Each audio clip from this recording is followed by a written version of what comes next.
dances. The music so angered one police union that it urges members to refuse to provide security at rap concerts. But so many black young people are very close to the reality. And now black leaders say some rap is having a negative effect. People blames video violence for helping to trigger the uprising in L.A. I believe that the rap music promotes, by its very language and by its very actions, promotes violence against the poor.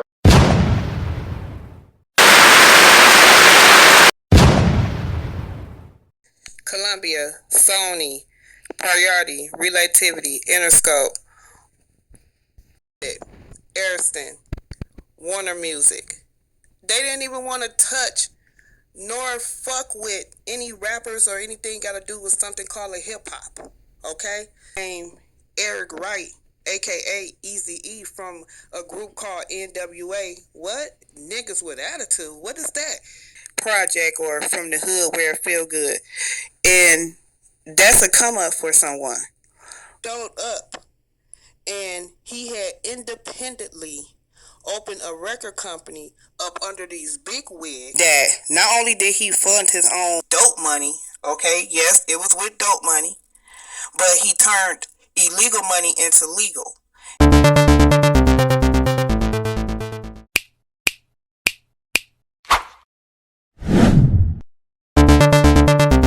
And if you look in the category of hot rap singles, and there are 50 of them, many of the titles suggest violence, sex, drug use, and profanity. In fact, I can't even say some of the names of the songs on television. Rap is essentially a black art form, but it's a gold mine for white recording companies, which artists say encourage the hardcore lyrics because they sell. And this is what these young artists have to understand. You work up under that company. You don't work for them. That's why it's easy when you don't make a hit, they can drop you.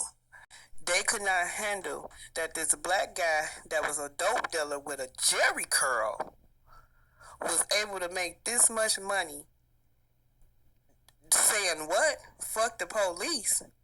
And y'all talking about gangs. And this is how the record companies designed it. They see that money was coming so fast when they seen it first come out with Eazy-E when he did that with Ruthless Records, and then the phenomenal that went over at Death Row over there with Suge and Tupac and all of them. They was trying to keep up with that money. So what they start doing is, like they did with Dre first, they gave him a parent company. If y'all didn't check out them other videos, go check them out on here when I was talking about Tupac and Biggie. I broke them down in part 6 and part 7. Record companies come in and what they have is what is called this contract. When they sign this contract, you're supposed to sign over a part of this percentage for this and that and blah, blah, blah, because you're basically a contracted worker. That's what people understand. It's just like, I described in the video when I was talking about Biggie and Tupac, is that they was independent contractors. From the hood where it feel good. And you got a talent. And they throwing you 50, 60, 80, 90, 100,000, even 10,000. You're going to jump at it if you that kid from that project or from the hood where it feel good. And that's a come up for someone. But for people that is desperate, those the ones that the record companies look for. Because see, when they desperate, all they doing is signing on the dotted line.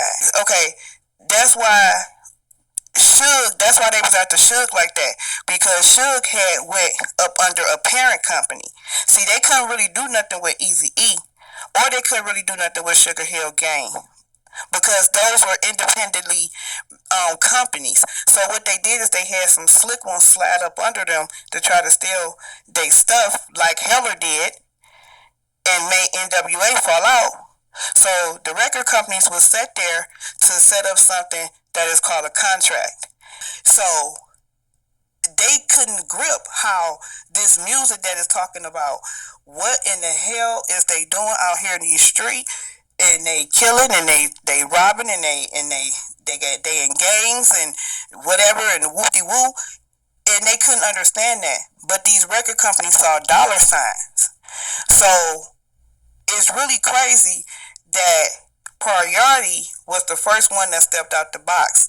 A lot of people, they say what they want to say on their videos, but I've done research, and it is an article out here that say that Interscope had Tupac signed on their label, but when Tupac went to jail, they didn't even want to put the money up for Tupac.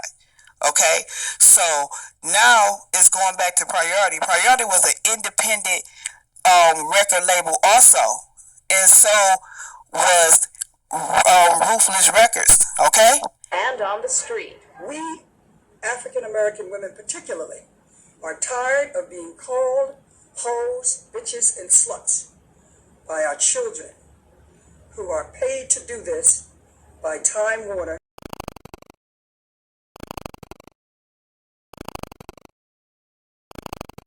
But to its critics, it's simply an attempt to manipulate racist stereotypes for profit to sell records.